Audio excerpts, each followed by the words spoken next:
নমস্কার বন্ধুরা, রুবিস kitchen and ব্লগসে সবাইকে স্বাগতম। চলে এসেছি আরেকটা নতুন রান্নার রেসিপি নিয়ে। আজকে করে দেখাবো কাতলা মাছের কালিয়া। প্রথমে কাতলা মাছগুলো ভালো করে ধুয়ে নুন, হলুদ আর লঙ্কার গুঁড়ো দিয়ে মেখে 10 মিনিট মতন রেখে দিয়েছিলাম। তারপরে গ্যাসে একটা কড়াই বসিয়ে দিয়ে তেলটা গরম করে সমস্ত মাছগুলো ভেজে নিয়েছি। তারপরে ওই তেলে আরেকটু তেল দিয়ে কালো জিরে ফোড়ন দিয়ে নেব। তারপরে পেঁয়াজ কুচি কুচি করে কেটে রেখে দিয়েছিলাম, একটা গোটা পেঁয়াজ, ওটাও দিয়ে নেব। তারপরে দিয়ে নেব টমেটোটাও কুচি কুচি করে কেটে রেখেছিলাম, সেটাও দিয়ে নেব। দিয়ে একটু ব্রাউনভাবে ভেজে নেব যাতে টমেটোগুলো একদম গলে যায়। আর তার মধ্যে দিয়ে নেব 4টে কাঁচা লঙ্কা। তোমরা চাইলে একটু বেশিও দিতে পারো, ঝাল ঝাল যারা পছন্দ করে অবশ্যই একটু ঝাল ঝাল করে দিয়ে নিতে পারো।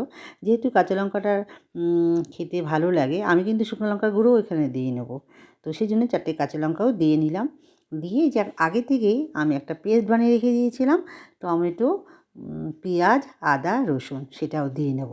দিয়ে ভালো করে কষিয়ে নিয়ে আর কিছু গুঁড়ো মশলা অ্যাড করব। আর আন্দাজ মতন দিয়ে নেব লবণ, জিরের গুঁড়ো, ধনিয়া গুঁড়ো আর লঙ্কার গুঁড়ো। আর একটু রঙটা ভালো আসার জন্য কাশ্মীরি লঙ্কা গুঁড়োটাও দিয়ে নেব। দিয়ে ভালো করে কষিয়ে নিয়ে 2 কাপ মতন জল দিয়ে নেব। এই মশলাটা ভালো করে কষানো না হলে না একটা কাঁচা গন্ধ বেরায় টমেটো আর কাঁচা পেঁয়াজে, সেই জন্য ভালো করে অবশ্যই কষিয়ে নেবে। তারপরে পরিমাণ মতন জল দেবে। আমি এখানে 2 কাপ জল দিয়ে নিয়েছিলাম, যেহেতু কাতলা মাছের কালিয়া হবে, মাখা মাখা হবে, সেই জন্য 2 কাপ মতন জল দিয়ে একটু ফুটিয়ে নিয়েই মাছগুলো আমি দিয়ে নেব। তারপরে একটু গরম মশলা দিয়ে নেব নামানোর আগে, আর ধনেপাতা দিয়ে সাজিয়ে নেব। তো এই হচ্ছে আমার কাতলা মাছের কালিয়া।